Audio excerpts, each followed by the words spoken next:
second panel session on agriculture. The second panel session on agriculture, beginning with the moderator, Jafar Umar, Director General, Nigerian Agricultural Business Group. Please put your hands together for the Director General, Nigeria Agriculture Business Group, NABG. He is going to moderate the agriculture session with the title From Farm to Factory to Fortune. Once again, put your hands together for him, please, as he comes. And his panelists are the following. Habiba Suleiman, Head of Strategic Partnership, TGI Group. Habiba Suleiman, Head of Strategic Partnership, TGI Group. Thank you. The next panelist is Aminu M. Nyako, MD CEO of Sebore Farms. Aminu M. Nyako, MD CEO of Sebore Farms. We also have Usman Ali Lawan, PhD, Doctor Farmer in Suit. Usman Ali Lawan, PhD, Doctor Farmer in Suit. The next panelist is Redson Tedheke. Redson Tedheke, CEO NFGCS. Redson Tedheke. Please put your hands together for him. That's him coming. Thank you. Thank you. The last panelist is Mr. Joy Popoola, Chair Africa Group, Ambassador North East London. Mr. Joel Popoola, Chair, African Group, Ambassador Northeast London. I was looking for someone in suit, actually. Please put your hands together for Joel Popoola, Chair, African Group, Ambassador Northeast London.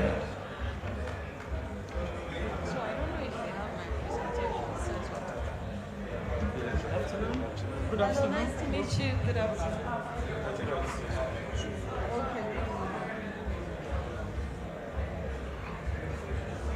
Without much ado, it's same 45 minutes. Mr. Jafar Umar, DG NABG, will take it from here. I will, because of time, I will advise and expect you to please introduce yourselves briefly, and then we go into the session. Please put your hands together for this session on agriculture.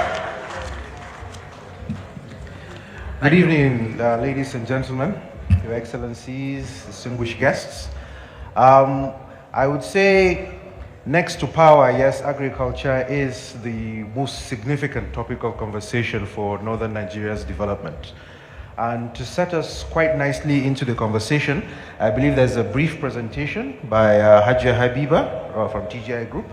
The topic is, can we leapfrog the North's agricultural industrialization? This presentation will lead us nicely into the actual panel conversation that we'll be having this evening. Hajia Habiba, please. Bismillah.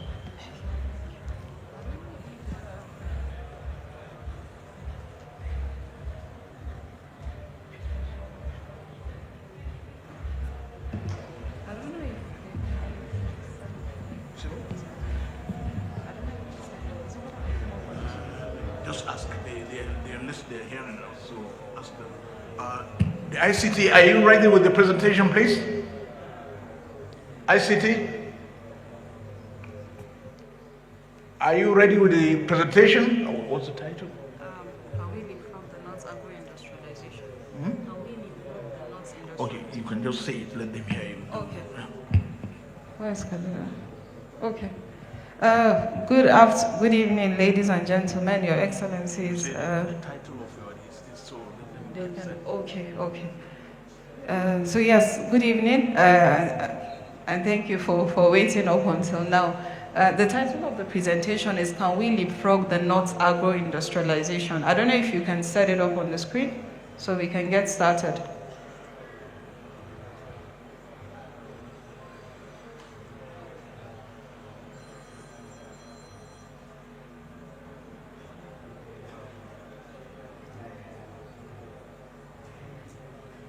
Okay, I think it's coming up. Okay. All right.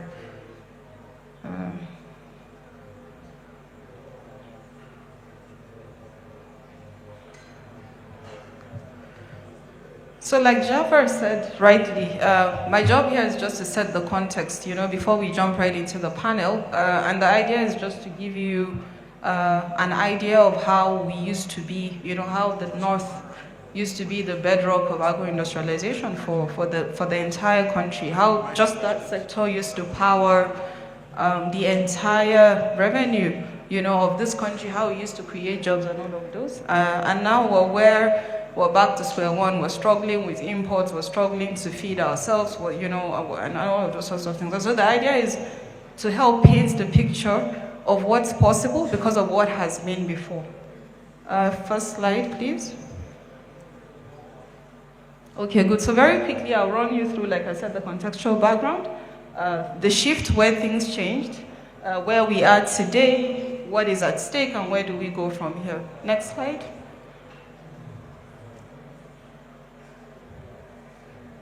Next slide, please. Okay, good. And so in the 60s, agriculture used to contribute about 60% of our GDP, 80% of our forex, and used to employ over 70% of the labor force in the country. That was how much agriculture used to power the entire economy. And so you had regional specialization based on, on what was most viable for specific regions. So you had cocoa in the southwest, you had oil palm in the southeast, you had groundnuts and cotton in the north. And so usually this again was powered by smallholder farmers, peasant farmers that would typically cultivate 2 to 3 hectares. And this was what powered exports, powered food production, powered revenue, powered recurrent and capital expenditure financing. Next slide. Right. And so, because of that, you had deliberate government policy that came in to further strengthen, and support for that to continue happening. And so you had the Nigeria Research Institute Act of 1964, which powered research. You had agri-input financing and subsidies, and then you had financing via the Nigerian Agriculture and Cooperative Bank. So there was very deliberate financing for agriculture. There was deliberate financing of research to power the segment. And then obviously, because of demands, exports were flowing. You had revenue that was stable to an extent because of, dedicated supply. And so what you saw was infrastructure started to get into line to support for that to happen. So you had rail infrastructure, you had road networks that were feeding from production centers to processing centers. And then obviously, if you recall, we had the groundnut pyramids, right? That was a symbol of wealth. And even tourist attractions in the north. And all of this was produced by peasant farmers because there was a dedicated pathway to production and supporting for production. Next slide. Right, and so that powered, so continuous production, surplus production, you had cotton ginneries, you had textile mills and factories, you had processing and value addition happening. And so this just tells you that that trajectory was setting over a period of time. We saw that production was financing job creation across rural economies. So even beyond the north, it was financing textile factories and giving raw material for textile factories in other parts of the country. And this was, giving job creation for rural populations across board. So after that, next slide, please. Right, and so this is where we had the shift. Now, from the 1970s onward, as soon as oil came into place, we abandoned agriculture because obviously nobody wanted the long toiling. We wanted easy, exploitation of the underground. And so what we saw, next slide, was that over time, because attention shifted from primary production from agriculture to rapid extraction of underground resources. And so you saw GDP, I told you GDP was somewhere around 80%. It fell down to 21% as soon as we shifted, right? Policy attention, public investment also shifted as well. So even the attention we used to give to research and all those sorts of things drastically was changed because we just lost focus and shifted to oil and gas. And so commodity boards that provided that structure and stability were dismantled naturally, and you had a pervasive sense of neglect across rural areas. And so, that is really central because The prior, sort of system we had where the rural economy fueled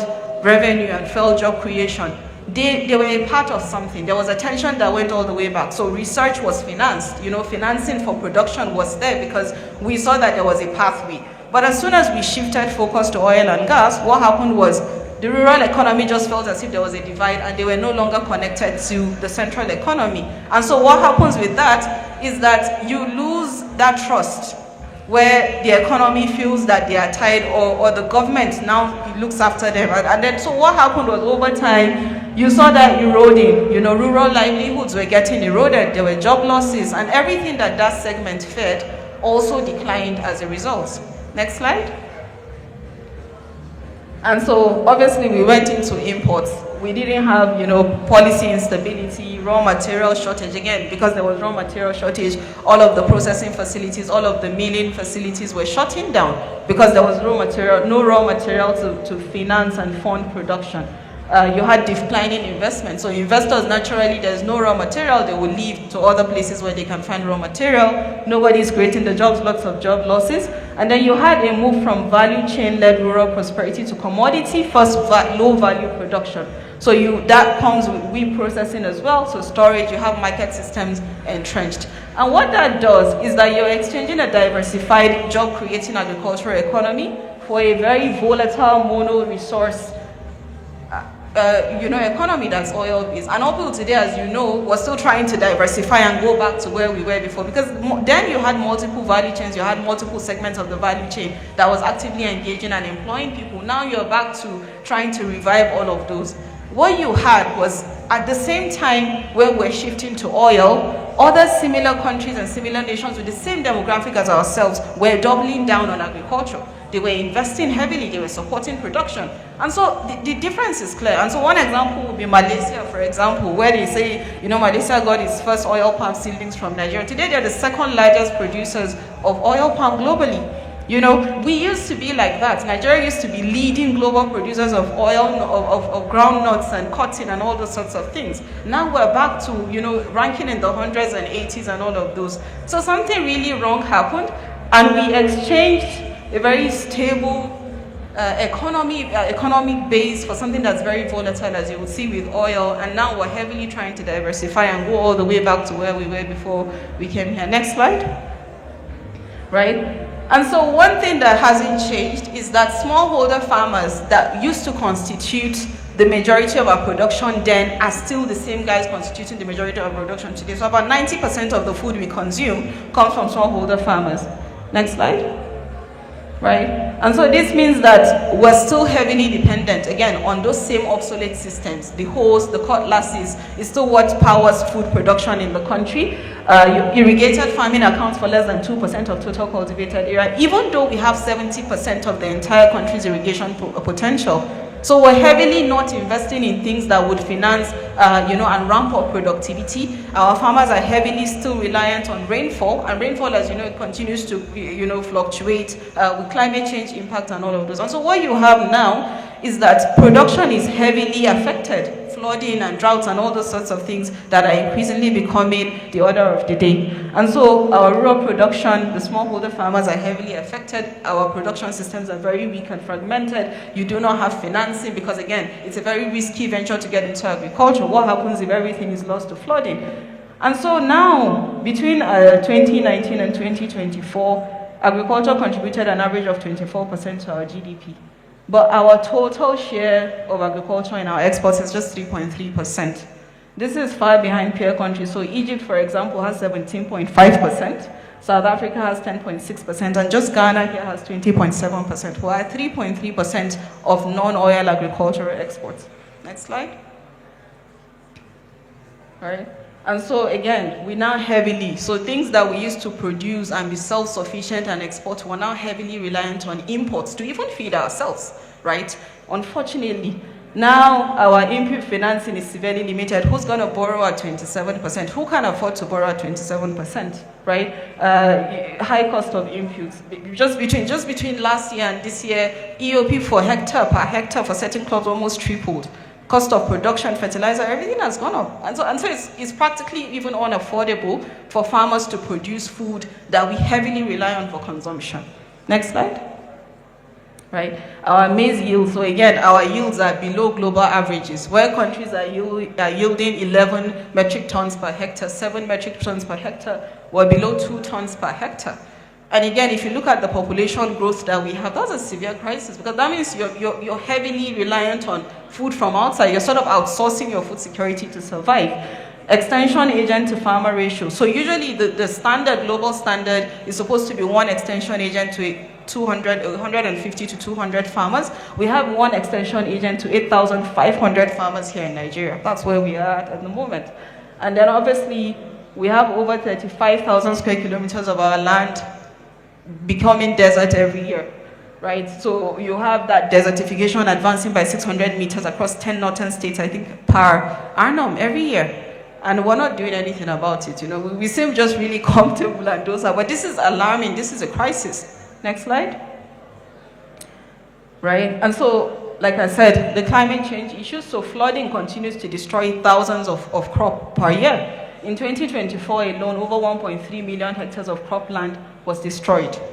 It displaces people, it displaces smallholder farmers. So you have 100,000. Currently in the country, about 3.6 million people have been displaced, largely because of conflict and climate change impacts. A lot of these people are the farmers that produce the food that we eat, right? And so, again, we're still reliant on very obsolete equipment, so the hoes and cutlasses that we used to have in the 60s are still what is obtainable today to produce food that we consume.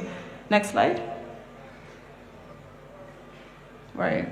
Yeah, and so again, same with how our exports were 3.3%, agriculture constitutes about 3.3%. Our national budgetary allocation to the sector is also less than 3%. And so we do not contribute heavily to research, we're not heavily financing production, and our farmers are scrapping, like I said, to even produce the food that we eat. Our research institutions do not get funding, they don't have equipment or staff, and that's really where we are at today. Next slide. Next slide. Okay, yeah, so this just shows you what it looks like where you have droughts and dry spells. And the idea is that beyond even flooding now, you have cases where the rains would come and farmers will plant and then the rains just cease and everything dries up and there's no money to plant again because everything has been lost, right? Next slide. And then add to that new diseases. So you have new diseases that are coming up. You have unprecedented levels of drought. You have quillar birds. I don't know if you guys are familiar. So places like Kebbi, for example, we have a very serious epidemic of quillar birds that are consuming and eating up farmlands in a matter of hours and grains in a matter of hours. In Kebbi alone, over 95,000 of rice hectares were lost to quillar birds in 2023. If you do the math and then you realize that these farms were owned by smallholder farmers that rely from one farming season to the next farming season to survive, you know that their livelihoods have just been crushed overnight, right? And that's how severe this crisis is.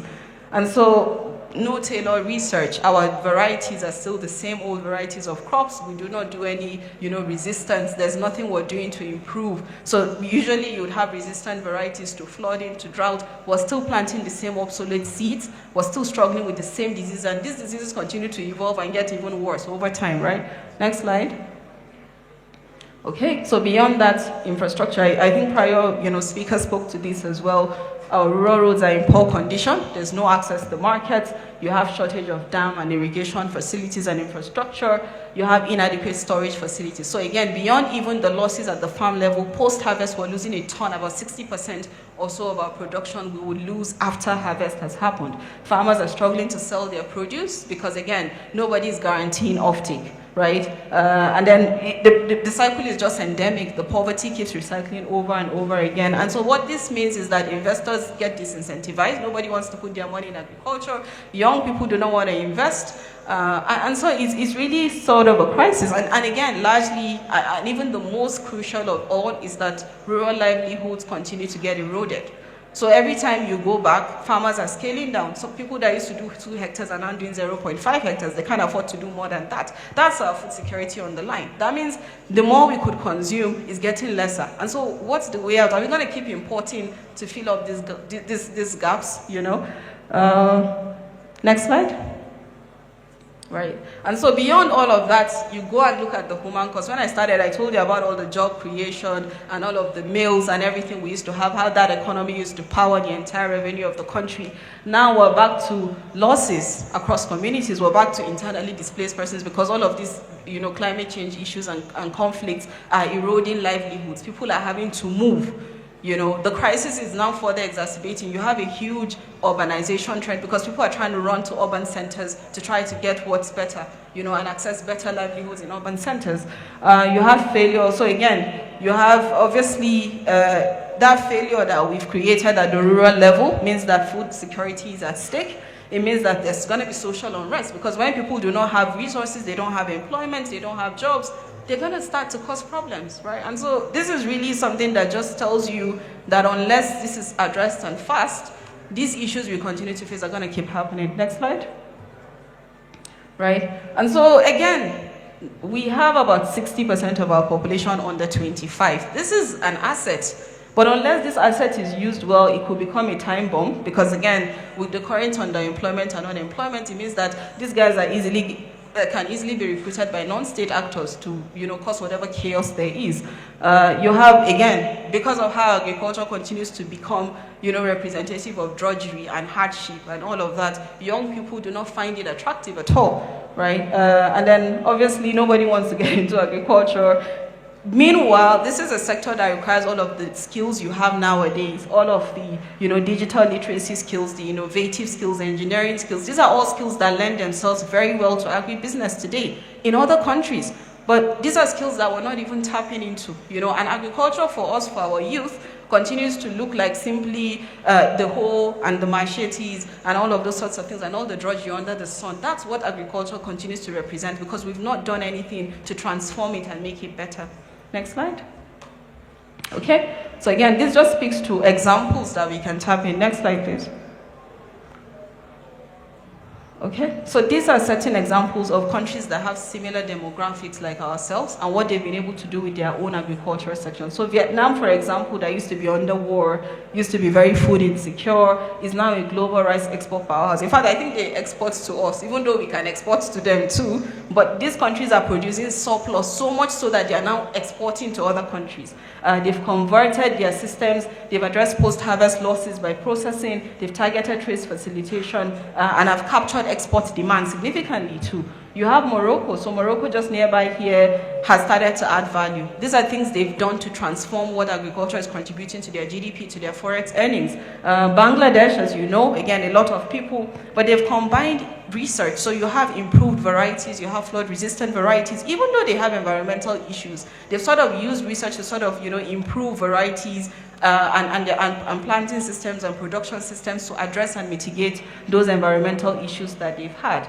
And then the last one is Brazil. So Brazil, again, tons of improved seed varieties, tons of fertility, improvement, soil augmentation, and all of those sorts of things have been used to leverage and improve their agricultural condition. Again, those countries are now exporting and, are part of leading global exporters of food across the entire world. What is stopping Nigeria from, ranking amongst these guys?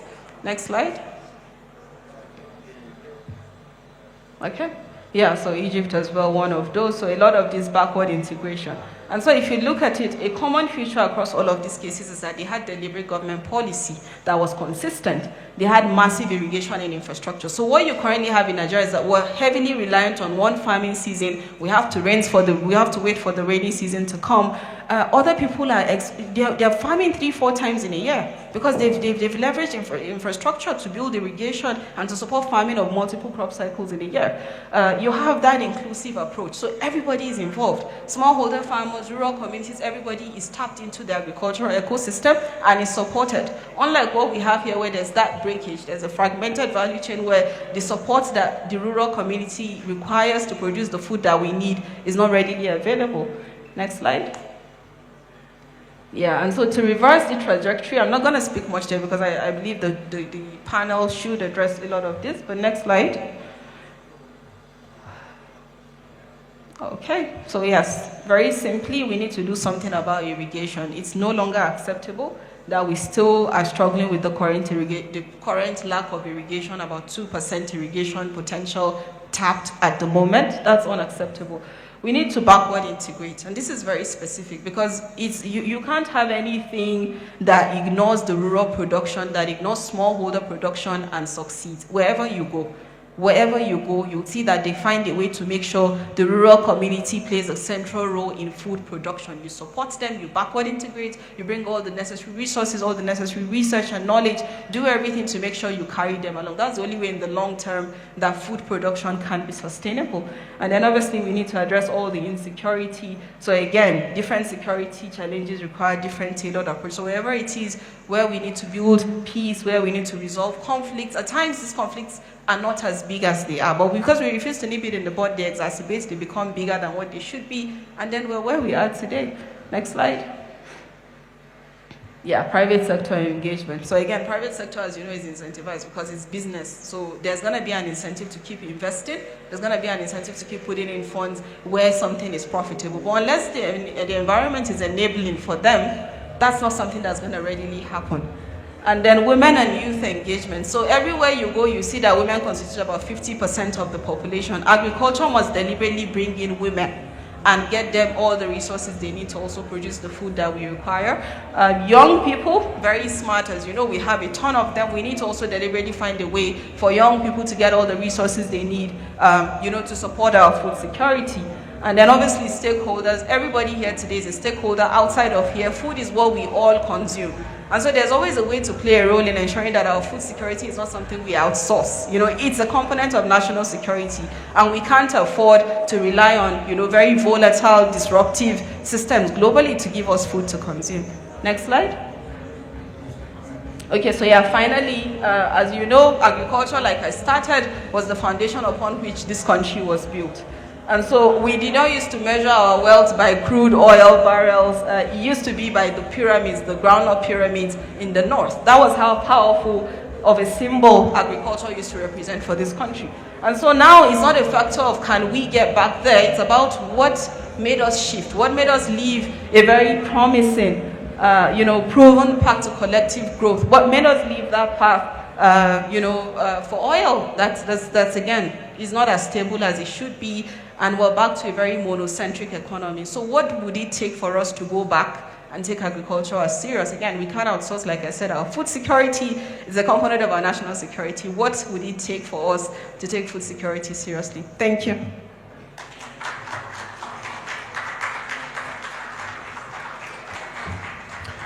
Thank you very much, Habiba. That was quite enriching. We have just 30 minutes to go. So I think Habiba's presentation has sort of set the scene, especially. So we will now take it from that point and go across the panels. So I will not be introducing you. Take a few seconds to introduce yourselves when I ask you the question, and then tell us what you think. Some of these issues that affect agriculture, can be reversed in Nigeria. Starting with you, Aminu. So Habiba's presentation was quite clear.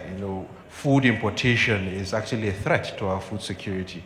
So in your view, what do we need to do now to reverse the trend? Now think across all the spectrum to, instead of becoming a net importer, become a next exporter of agricultural products. What do you think? Assalamu alaikum. My name is Aminu Nyako. I'm the managing director of Sebore Farms, located in Adamawa State, Mahabalwa. And what we're known for is dairy processing, mangoes for export, and farming extension. As regards your question, I'm glad this music has dropped. Somebody can think now. As regards your question, for me, it's really important at the very basis of what we're doing here today to understand why do we want to actually industrialize northern Nigeria. I think going through the presentations today, we are talking about things that are very, very technical. But I think the vision is important. Why do we actually want to do this? If you consider that northern Nigeria is 70% of Nigeria's landmass, but also houses 87% of poor Nigerians. It tells you that there's a really deep underlying issue and that needs to be tackled at its base. Everything else that has been discussed today are things that are just layers of the problem. So if you speak about electricity, if you do not tie it to how you actually develop the people, develop the income, then you're speaking about tariff band A, band B, band C. Nobody can afford any of the bands. And if you cannot afford any of the bands, all the technical points that you're mentioning doesn't actually land in the rural areas. I appreciate the fact that when we're discussing, the guys discussing the electricity mentioned that you needed to have a diversified way of looking at it, off-grid systems versus grid systems, renewable systems versus traditional systems. You actually need to go back and realize, why do we want to do this? When we were exporting in the 60s, we had organized offtake. The British were our offtaker. So we were producing and they were buying and we were earning forex. But a lot of times when we sit down and just say it was oil that made us not export, I think we have found a way of making that become just an easy route out. When the British were here, our railways were working. And you could move product from Gombe or even some parts of Borno all the way to Lagos overnight. You can't try that today. And if you cannot try that today, your cost of production changes. We need to understand that a lot of the things that we're mentioning now, the population back then was 45 million. We're producing with Patania and the rest, as you mentioned. Now we're 220 million. The same land being cultivated, the same techniques being used, and you're expecting to not only feed the population, but to also export. It's not possible. When you sit down and look at your regulatory framework, you would have NAFDAC coming to our farm to harass us for NAFDAC.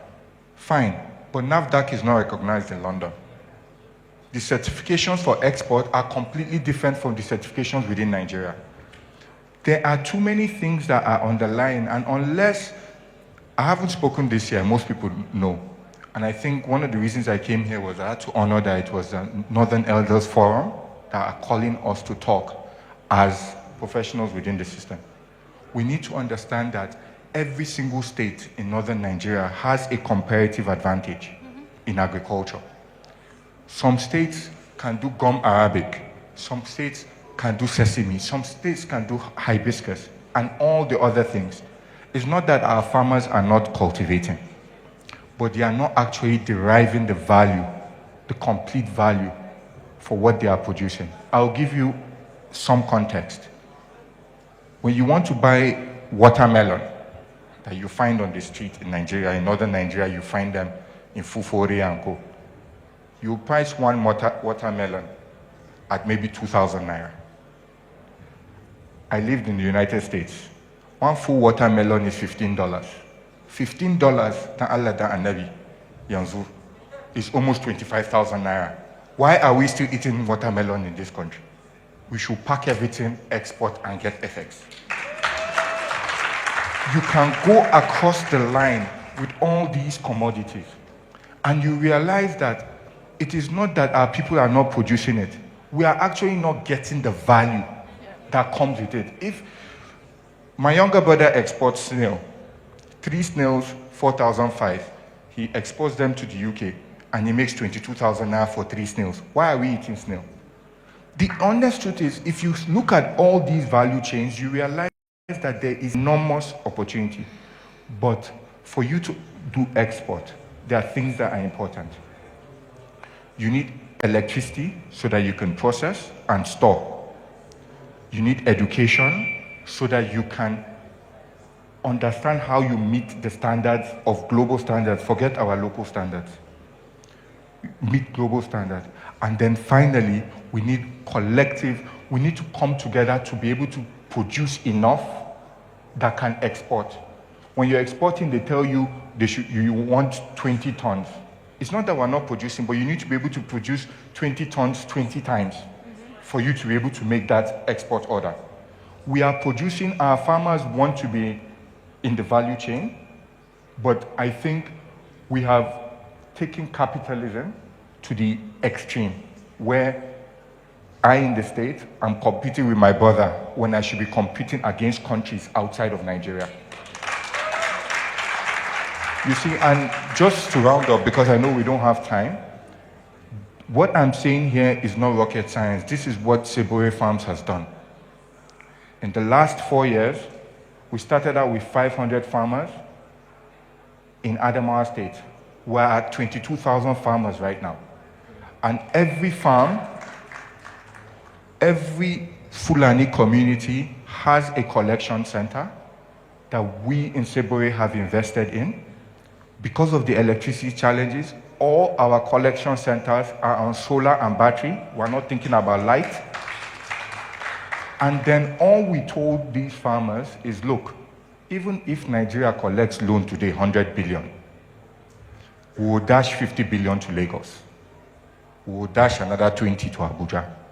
We will dash Kano, Port Harcourt, we will dash Sokoto if you like. You might expect only 2 million will come into Adamawa. In that 2 million, maybe 1 will stay in Yola. Before it gets to Mabalwa, it's a peanuts, you are hungry. But you have cows, they can give milk. The milk can be taken to Sebore and processed into yogurt, butter, cheese, ice cream, and ghee. For God's sakes, we are importing 98% of our protein milk demand in the country. But we also have cows everywhere.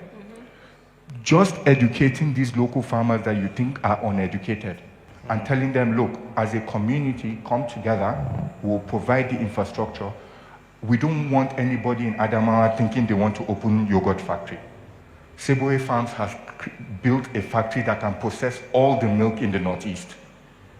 So everybody needs to focus on production and standards.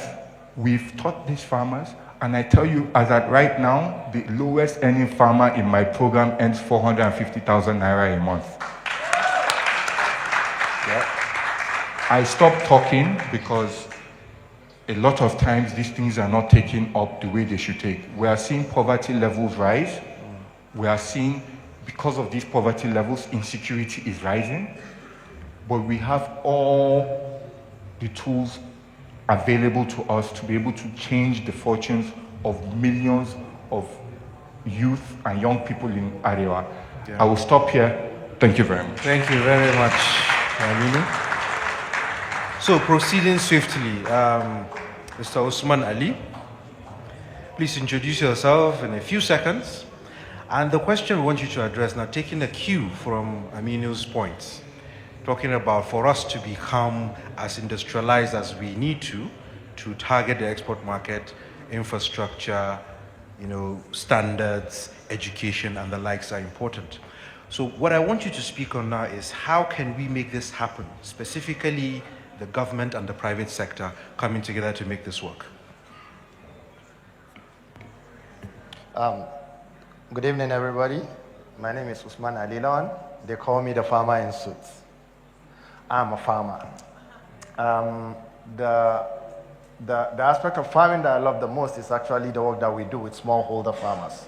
Since we started in 2013, our key focus has been trying to see how we can help the smallholder farmers to increase productivity and improve their livelihoods. That way we're able to provide them with good employment opportunities, but also that improves the other areas of their lives.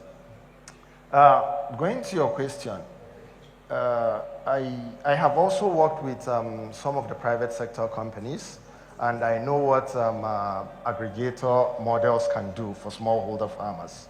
Over the last 6 years, we have worked with some major private sector firms and have aggregated around 27,000 smallholder farmers across 15 states in northern Nigeria, including Borno, Sokoto, Kebbi, and Nasarawa. Now, the key thing is there's a lot of issues here. Most of the government programs doesn't actually, in my opinion, go to where it's supposed to go to.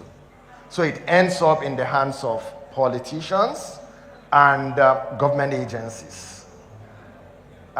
In most cases, these supports doesn't get to the actual farmers that need them.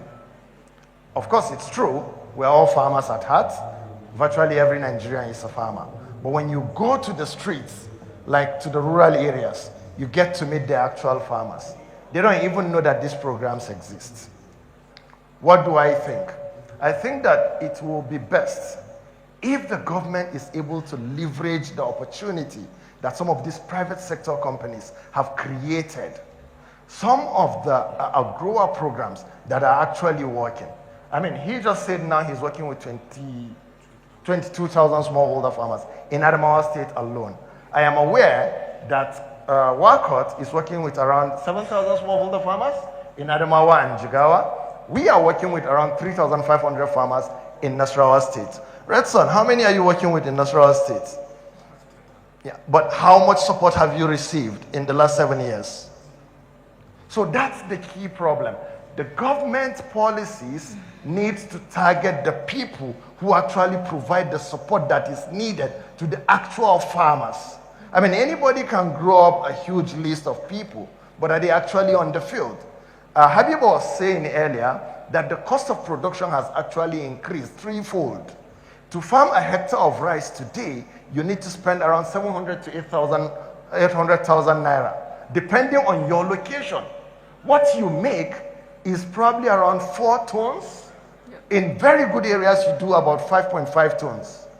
How much is a ton of rice today? It's probably around 350,000 naira, 400,000 naira.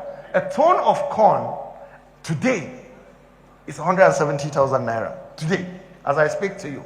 Yet it costs you upwards of 400,000 naira to grow a hectare of corn.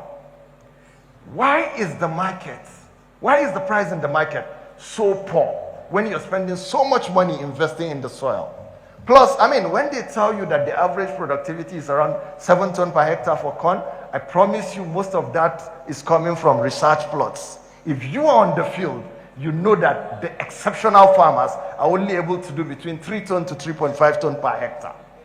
Most of this research that is done on control fields is never commercialized.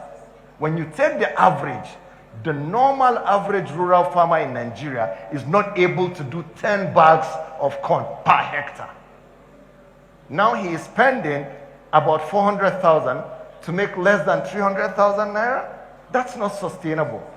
If you look at the numbers, the US Department of Agriculture this year alone spends upward of $10 billion to subsidize smallholder farmers directly.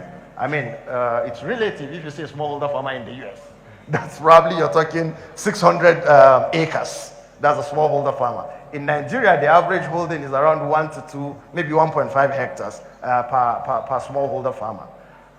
In a sharp contrast, in Nigeria today, this year alone, the government has spent more than $10 billion importing food. I'm not talking about cash crop. I mean, I am happy you can do your hibiscus, you can do your sesame, you can do all of that. But what happens to the corn? What happens to the rice? Where are we going to get all of that from? So you're importing cheap food that's been heavily subsidized by Western governments to kill the average smallholder farmer who is struggling to make ends meet. I know for a fact from what we see on the field that this year, the production that we're about to see in Nigeria across all crops is probably going to go down 40%. We don't have all the numbers yet, but it's going to go down 40%. What should we do? Because, I mean, it's been all talk. We should talk about also what we think should be the solution. What do I think we should do? I think that the government needs to own up and have like real political will to be able to take the bull by the horn. We need to look at systems that have worked. We need to look at private sectors that are doing the job. And we need to be able to create synergy between both the research institutes, the private sector, and also the government policy, so that there is an incentive for private sectors, companies, to be able to do more and increase the impact that they are making with smallholder farmers. If you go to Kebbi, for instance, if you see a farmer going to Hajj, I can almost assure you he's a workout farmer. Now you guys need to pay me. No, but I am talking about, like, this is fact. The average smallholder farmer, on the other hand, is not able to do a quarter of the production of what a workout farmer is doing, for instance. So definitely you can see that the outgrower programs is working. In Adamawa, cattle owners that are in his program are earning 450,000 naira per month. Other cattle farmers that are not in his program probably not making up to 50,000 naira. So now we have the evidence that these outgrower programs can work. How can the government incentivize private sector to be able to come together and increase the impact? Excellent. Should be the question that we're trying to answer. Thank you very much. Excellent submission, Usman. Thank you. So it's quite clear that the private sector has demonstrated the model that works, right? Redson. So we've been hearing precision agriculture, we've been hearing agri-tech, we've been hearing all sorts of innovative, nomenclature when it comes to innovations in agriculture. How do we translate that into actual outputs for farmers on the ground to improve our agricultural products? Good evening, everybody. I'm Redson Tedheke. I'm the managing partner of NFGCS Farm Estates, Gati, Kokona local government area of Nasarawa State. I'm close door neighbor to the governor. It's unfortunate you are asking me this question. I use the word unfortunate because it really is. I was telling someone while I was sitting here earlier that when we have conversation about agriculture in Nigeria, we have the wrong conversation about agri. And Sebore is very correct. You're talking about precision agriculture when 90% of the farmers don't even know how a tractor operates. What is precision going to do? Why are you talking about AI when you have not mastered the very basic act of agriculture? Guy, now which one should you shop? Sorry, I go between when I speak. You see, the biggest problem in the north is that our governor's priorities are wrong. Very wrong. And until we keep reminding them their priorities are wrong, we're never going to solve the problem. The north does not have an insecurity problem. We have an economic problem. Context is key. So let me break down the context for everybody seated here.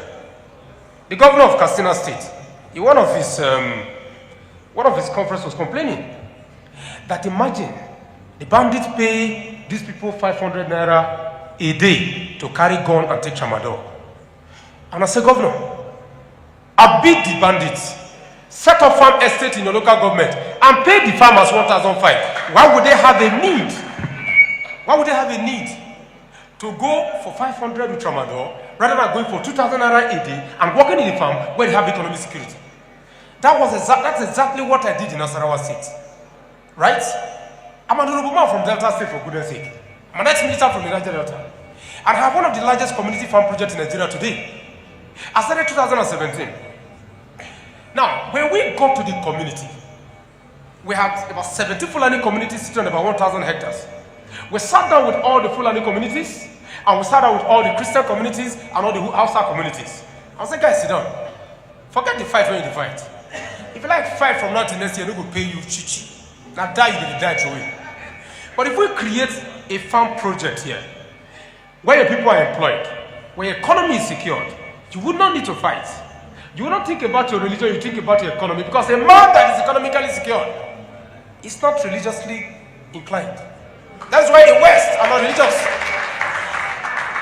And a man who is economically secure is actually more closer to God, because then he values what God has done for him with the economy.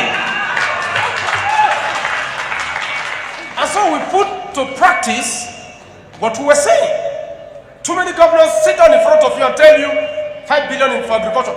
What is the average budget of agriculture in all of your northern states? It's next to zero. How many tractors do you have? You are 250 million Nigerians. How many of you talking about 70% of them in the north? Do you have up to 2,000 fortunate tractors in the north? Governors can look at tractor as an industry and invest in it. But the challenge is that too many of our governors have the miracle mindset and the miracle concept. You want to do project that can only last for 4 or 5 years. All the gum Arabic trees that most of us are harvesting were planted by your forefathers, your grandfathers. What have you planted? So leave precision agriculture. Look, do you know that if we in the north set up mini factories that are only producing cutlass in the north for farming, do you know how many billions of naira you will generate from just the production of cutlass? Have you mastered the micro component of agriculture? Have you mastered it? Sorry, did the Asians chase big tractors when they wanted to grow the agricultural sector? No. Today, the Asians are so productive. China does not import rice. If China is importing rice, they're only importing expensive rice for the elites. So think of your local economy first. Think of your rural people first. Grow the local economy, create a stable factor. I brought electricity to my farm in Gate, 250 million naira. I built a dam, 75 million naira. I built a road that will go to my farm, about 10-20 million. Now think, I provide the security. I write to the Nigerian police to give me security, right? I still provide the security. So every factor of production is being handled by the private man. How do you expect that private man to pull most of this people out of poverty? If government decide to invest and support the private sector, then we can partner with the government to do what? To grow the economy at the rural level and then create opportunities. Because northern Nigeria is a gold mine. It's a quagmire. It's a landmine currently because we have not focused on what works for us. And until we do that, we are not ready to get serious with regards to food production. Thank you. So leave AI. Focus on what you can do. Thank you very much. That was quite eye-opening. And I must say, judging from the applauses, a lot of people quite agree.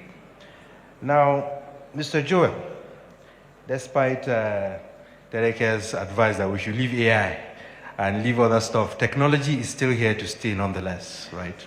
So I would want you to tell us from your perspective now, how the agri sector can leverage technology, especially when we talk about access to finance. I know Wakot and a few other examples, Sebore, are probably using a whole lot of tech to deliver value to their farmers as well. Talk to us about what you think should be the future of technology, agriculture, and especially as it relates to access to finance.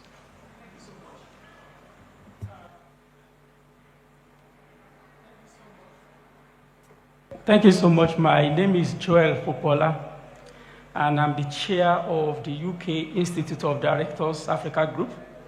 One of my mandates is to facilitate British businesses across the 54 countries in the continent. I work closely with all African diplomatic missions and their trade desk in London to understand the trade and investment need of each of the country and distill that to over 25,000 business leaders in the membership of the Institute of Directors. On the other side, I sit as a managing director of Ancora Advisory. That is a business advisory in the US. We help businesses with geopolitics, corporate diplomacy, which is, I will talk a bit about that, non-market strategy. We consult for government. And one of the interesting things is what we spoke about when Kenya approached me at the visit of the Trade and Investment Minister. They call them Secretary of State for Trade and Investment at the Commonwealth House building in Palmore. And the conversation was around avocado after we paid a courtesy visit to the embassy. That 90% of avocado that are produced in Kenya got wasted every year. That is not far-fetched from what is happening in Nigeria on mango, on tomato, on pepper, and what can we do to help the Kenyans on this problem? 2 weeks ago, or 3 weeks ago, I was back at the Kenya High Commission because we were able to create a market for Kenya avocado, not the seed. The seeded avocado, you cut, you pressurized, you put it in freezer, frozen, and export to the US market. That is the way technology can start working to fix things in Nigeria.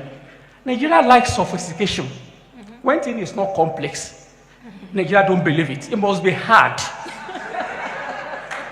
If it is not hard, Nigeria will not even, they don't want to touch it.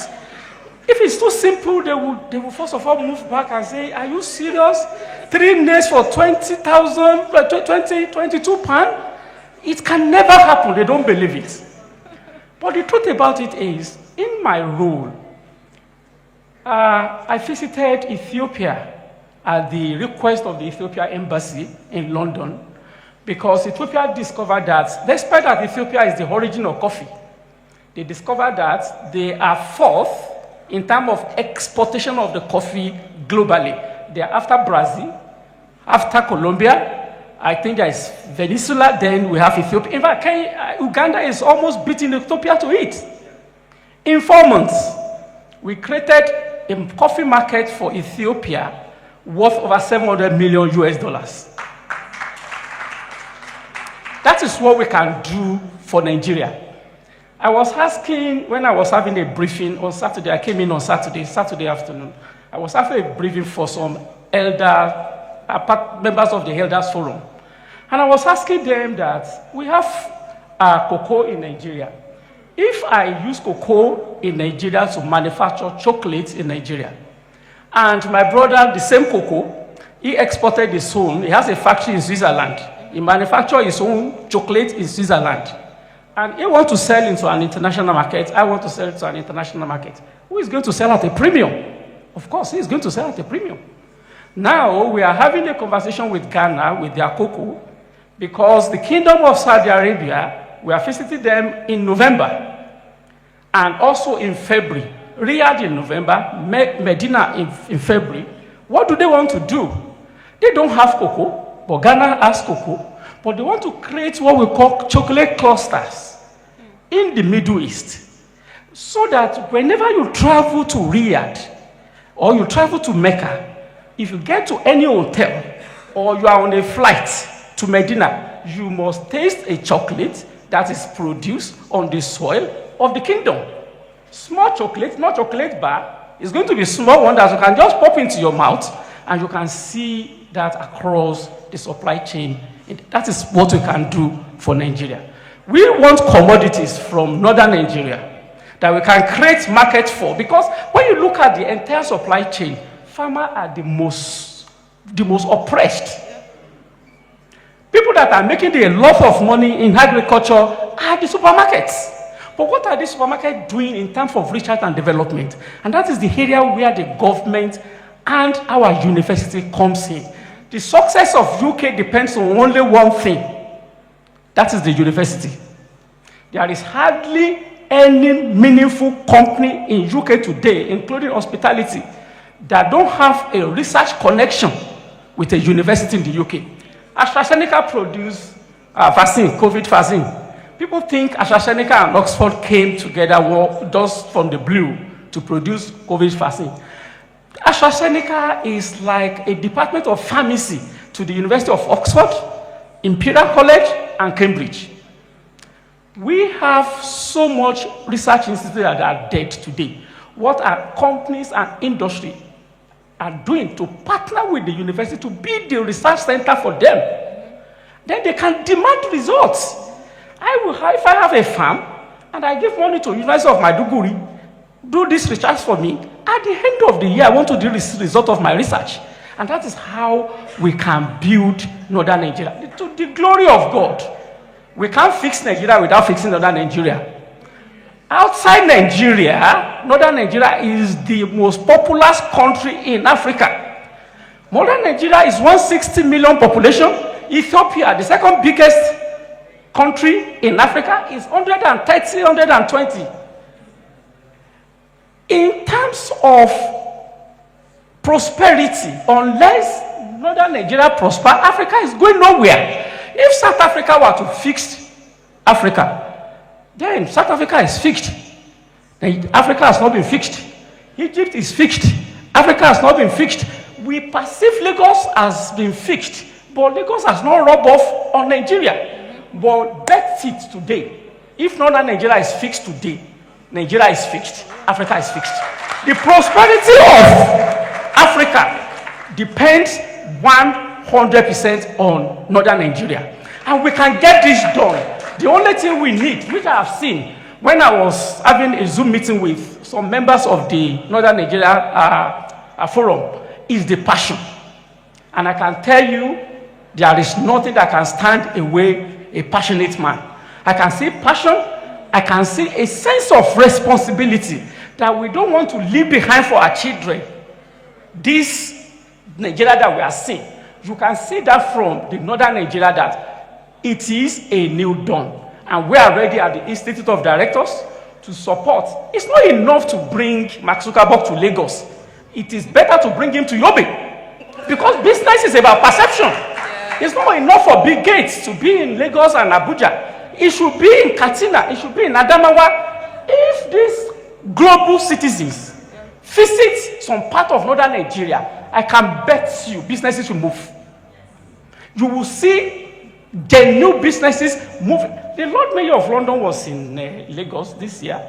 The Prime Minister Trade Enforce was in Abuja. He was in Lagos this year. And I said, were you in Yobe? Were you in Nasarawa? He said, Joe, no, I wasn't there. I said, well, why are you not there? But we are going to ensure we will bring trade missions to core northern Nigeria.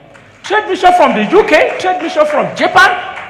I was telling Alaji Diko this morning about one of the strategies that Saudi is using to create businesses in the kingdom. You'll be surprised that Saudi Arabia still has strategy to bring businesses to the kingdom. It's the fact that when they bought Newcastle Football Club, they created Saudi Business Link in Newcastle with only one mandate: get all Western businesses to Saudi and take all Saudi businesses to the Western country. This is what we can do. And on corporate diplomacy, Northern Nigeria can chart its own path. Yeah. You don't need to wait for Nigeria to deploy your own corporate diplomacy. We have all the embassies of the countries in Abuja here. We need to get licenses or regulation or anything. Please, let's deploy our own corporate diplomacy within Northern Nigeria to get this thing done. And those areas we are going to work together with the Northern Nigeria to ensure that by the time we are gathering together next year, we have concrete achievements that we can showcase that these are the champions of the first summit that we are holding here today. Thank you very much. Thank you very much. Thank you very much. Your Excellencies, some very, very powerful points being put out. I would love for us to take note. So to close this session, Habiba, you've heard the conversations, the passionate deliveries on there. Yet, as you mentioned in your presentation, we are still importing food. So a last word from you. What should we do, starting from northern Nigeria, to combat this fully?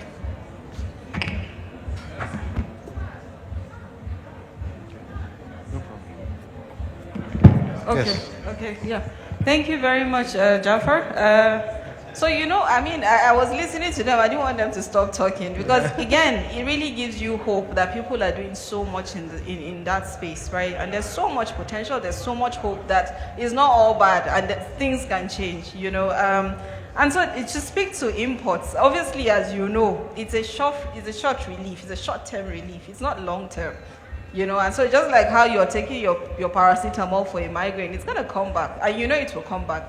You can't outsource food security. It's not sustainable.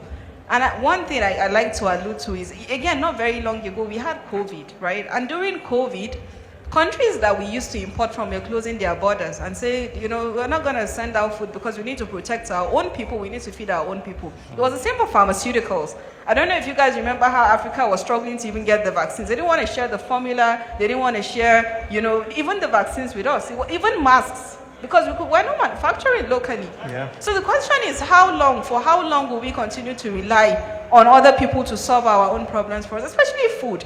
And like I said earlier, food is a component of national security. It means that if you're not food secure, you really are vulnerable to anything. You're vulnerable, right? And so again, we have the young people, we have the land, if you go and look at all the potential, I'm trying to do a new project for sesame in Kebbi. Jigawa is the major sesame hub, and Benue. But I'm trying to do in Kebbi, and I was just asking, are there areas where sesame can grow? And they sent me pictures and said, oh, you know, some people just threw sesame here and it started to sprout. They came back 1 year later, it grew again. They didn't do anything. That's how fertile, that's how much potential we have. What are we doing to support these people to produce? How much are we doing to enable for financing to happen? And so again, to come back to what do we need to do? It's not enough. And like, I love how Redson was speaking to, we can't be talking about AI.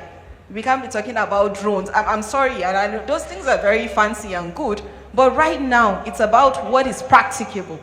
Again, we can't even be talking about tractors. And I'm sorry again. We need to talk about planters. Who's going to fuel the tractors? Who's going to buy the fuel to power the tractors? If it breaks down, where's the maintenance going to come from? And so you have states that will tell you there are graveyards of tractors because there are tractors that are just parked. They broke down, nobody knew what to do. And every year, new governors are buying new tractors. So the question is, when are we going to go back and speak to farmers that are farming and say, come, what do you guys actually need? You know, what are we doing to say, come, this problem you're facing with this new disease, this is the solution for this problem? Why are we leaving them to themselves? Because again, we continue to, someone mentioned supermarkets. I think we're very far removed from the realities on the ground, that we think that our food is just popping out of the air. It's not coming from toil and labor. What are we doing to even ease the drudgery on the farm? And it doesn't take a lot. You know, I was in Japan quite recently and I was asking them what constitutes the majority of your rice production. They say it's still very much smallholder farmers. Very much so. 1 hectare, 2 hectares per person, and that's what's feeding. That's what they are exporting. Yeah. You know, so it's a question of how are we structuring these farmers and clustering them so that they are powerful enough to also demand fair pricing for their produce. Like Aminu was saying, it's because they don't know better. They don't have access to the knowledge. They don't know they can actually get fair pricing. And so you have middlemen that are continuing to undercut and shortchange our smallholder farmers because we refuse to support for that networking and strengthening of that cooperative structure at that level.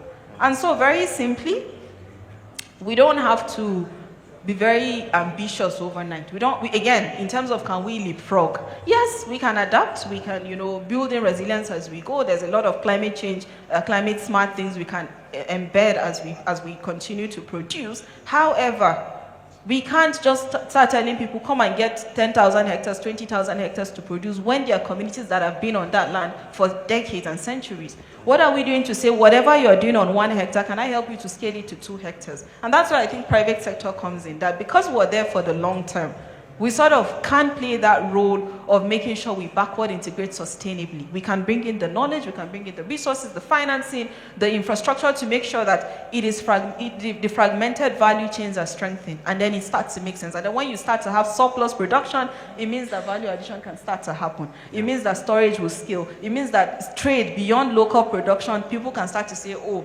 I've fed my local community, can I start selling outside? And then exports start to make sense. And as we're doing this, like the prior speaker mentioned, we're building in standards. We're making sure that production is happening according to global standards so that whenever we're ready to export, is a free flow market for us. And if you come back and look at again, where we currently are struggling, even in exports, one thing is that a lot of our exports are starting to dwindle because there's contamination. So countries are starting to even reject what we're exporting to them because we're not paying attention to the aflatoxins, to the chemical residue levels in the crops that we're producing. Nobody's informing the farmers. We just keep complaining and saying, oh, this country rejected our cowpea, they rejected our sesame. Who's going to train and tell farmers, look, you don't have to use this much chemicals?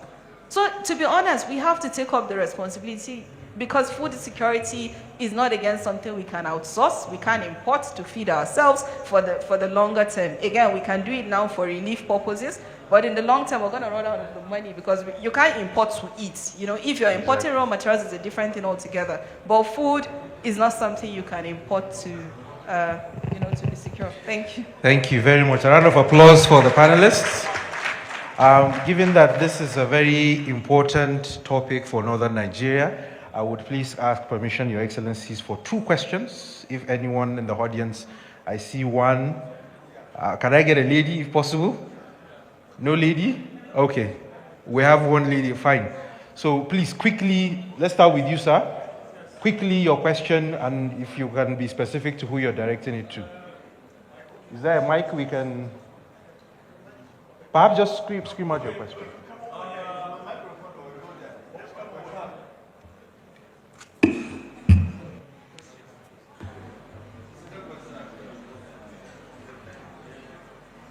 Okay? You can join him close once he asks his question too. You can get. Yes.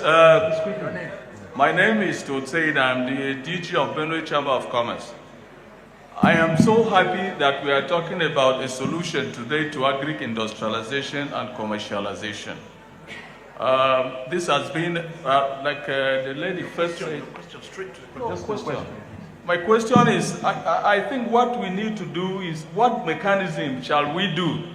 A mechanism that will put processing center at the processing industry at the center. Then aggregate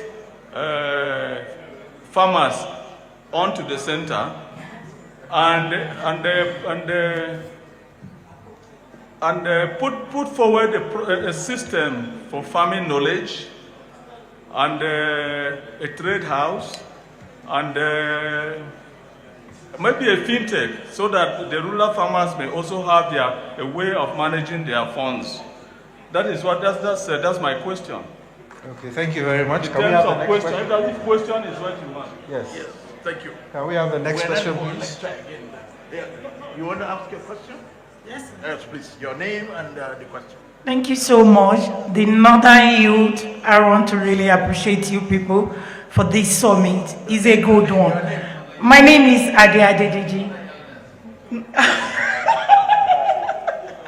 Okay, sir, but they are your kids, so they are following you. The Northern leaders. Yes. I want to ask my sister there that what about clustering these women farmers together so that they can work in essence? Then this farm holder, 1 hectare one, is not yielding enough. The fertilizer price is high. What can we support them? Then how can they work as a cluster together? Okay, good evening, everyone. Abubakar Said Dasado is my name. My question goes to the panelists. On this issue of importation and balancing between the price of produce and the cost of production. I think that was the question you were asked. I think we need to come up with a clear solution. If federal government is importing and is affecting the cost of produce, where it's even below the cost of production in the country, what should we do as farmers? That is the question that I want you to ask.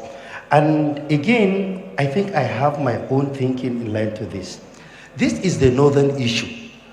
Our northern governors should learn from what has been done as far back as in 1970. The north should understand what is our competitive advantage. Our competitive advantage in Nigeria as northerners is agriculture. Yobe State is the largest producer of livestock in Nigeria. Nyako, I don't know if I'm right. Yobe State, ladies and gentlemen, there is no standard abattoir in Yobe State. We put our cows in trailers from Yobe down to Lagos. Anybody who has an organic fertilizer blending plant in Nigeria will go to Lagos and buy blood meal. In Nyako, I guess people are coming to you to buy blood meal for organic production. Because we don't do value addition. The problem of northern Nigeria is we are not deliberate with agriculture. Thank you very much. Thank you very much. Okay, so there are 3 sets of questions. Right? Okay, sorry. With regards to the issue of aggregating farmers, you see, one of the biggest failures of the Nigerian agricultural space is inconsistent policy. The Anchor Borrowers Program addressed the issue of aggregation. It is where you think that a program is corrupt, you kill it, you actually end up killing the entire process. The essence of a prime anchor is to aggregate around a productive source. So Sebore is a prime anchor. You can put 200,000 cattle farmers around Sebore. That is a Ruga. I am a Ruga. People are afraid of the word Ruga. My farm estate is a Ruga. It's a farm estate. I don't like the Israelis, sorry. But the Israeli kibbutz is one of the model of development that succeeded in building fantastic agricultural project in Israel.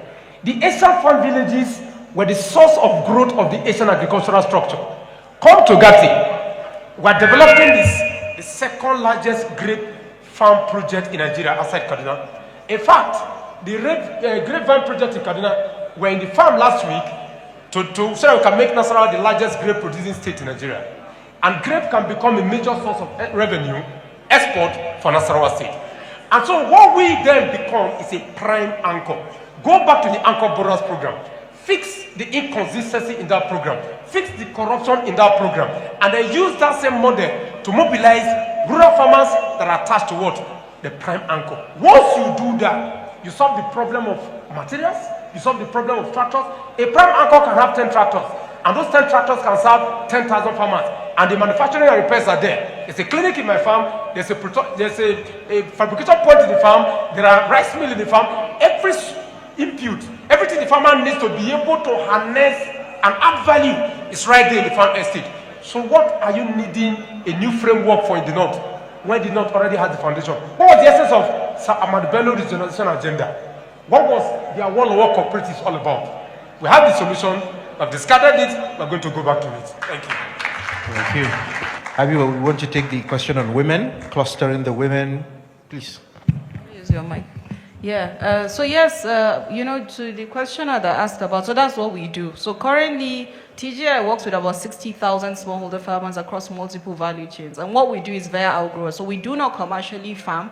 And the idea is that wherever we have a factory, we work with host communities and smallholder farmers. So Kebbi, where we do rice processing, we work with rice outgrower farmers in Kebbi. So Kebbi, we work with over 10,000 smallholder farmers that we provide agri-input financing, extension services, capacity building, and then we guarantee offtake, which is just like what Redson was talking about, right? Again, it was built from that model of the Anchor Borrowers program, that you can actually you can source from host communities, but you need to improve. So again, because you're the anchor, you need to support the optimization of their produce, you need to ensure that the quality is more productive, and you guarantee markets, which is what tackles that problem of unfair pricing, of market linkages, and all those sorts of issues that they are faced with, right? And then on the imports question, very quickly, so what usually happens is all the countries who are importing from are heavily subsidized. Their farmers are heavily subsidized. Some of them get free fertilizers, they get free everything from the government. And then our farmers here are struggling. And so obviously cost of production cannot be the same, right? And so those guys will produce surplus and are looking for where to dump their excess. That's typically what's happening. That they have a lot, they fed themselves, they're looking for where to sell their excess. We're here, and then our own systems are still struggling. And just to start with, it takes time, as you know. If you're starting production today on just 1 hectare, your price is going to be a certain price.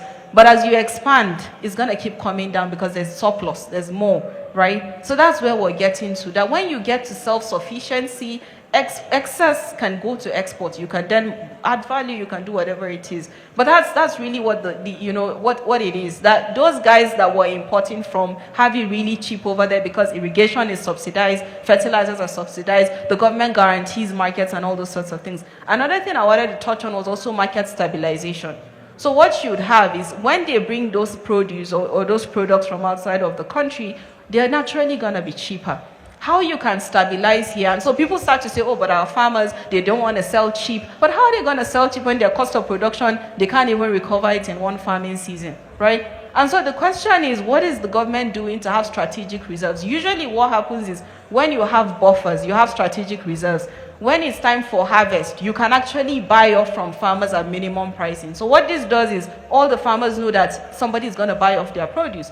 And then when there's high pricing in the market, you can actually inject into the market to stabilize pricing. So that's really where government has to play a role to ensure that we're not compromising, our rural producers just to meet, the needs of urban consumers. Because that's what we're doing. All of the imports we're doing is only feeding urban markets. It's not going to the rural markets, right? And so the question is, how do we ensure that we're not just feeding urban centers at the expense of rural production? Thank you. Thank you very much. I think the key takeaway here at the end of the day is the solution lies with the private sector. And the government needs to invest and work with the private sector to unlock the huge potentials of the agricultural sector. I would like to thank our panelists for a wonderful conversation, and you, the audience, for listening quite intently. The conversation continues, and we hope that this is the beginning of key steps to industrializing northern Nigeria for the benefit of not just the northern farmer, but every Nigerian as a whole. Thank you very much, and good evening. At this point, I think the panelists and the moderator should please stand for photo opportunity. Hello, moderator. Some photo opportunity, please. Thank you. Please put your hands together for the moderator and the panelists. Thank you. Thank you. Thank you. Thank you. The yes, Professor Sheni. Yes, he's right. Exactly.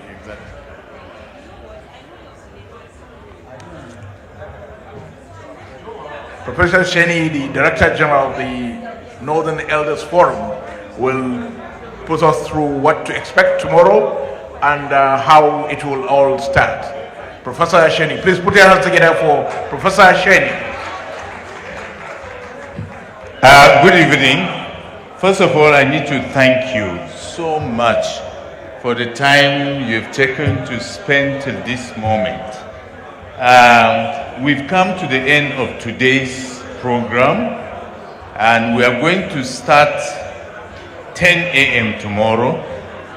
But this evening, we have a welcome cocktail for you. So it's not a meal, it's not a dinner, it's a cocktail, just so that you drink and meet one another just before you go to your hotels. Then you come back 8:30, finish your registration. 10 o'clock, I have confirmation from our former speaker, and then you saw Bukola Saraki, former Senate President and former Speaker. They will be here 10:15 to talk to us about how to invest, how to en masse, make it easy for the North to do. They've confirmed, yes. They were talking about unlocking the potentials of northern Nigeria in mining, agriculture, and power. So please, let's listen to them. They are people who own farms, and they also probably own mines. So let's listen to that. Please relax, enjoy yourself. In the morning, just before we start, I will recap everything we achieved today. So when we come at 10, I will be here and I will give you a wrap-up of what our achievement has been today. At the end of tomorrow, I will give you a total summary of what we have done. So you go home with something. Thank you. God bless you. Time and location for cocktail starts at 7 p.m. It's just outside here. 7 p.m. please. Thank you. All right, put your hands together for yourselves. Thank you for today, and let's see you tomorrow by the grace of God. Thank you.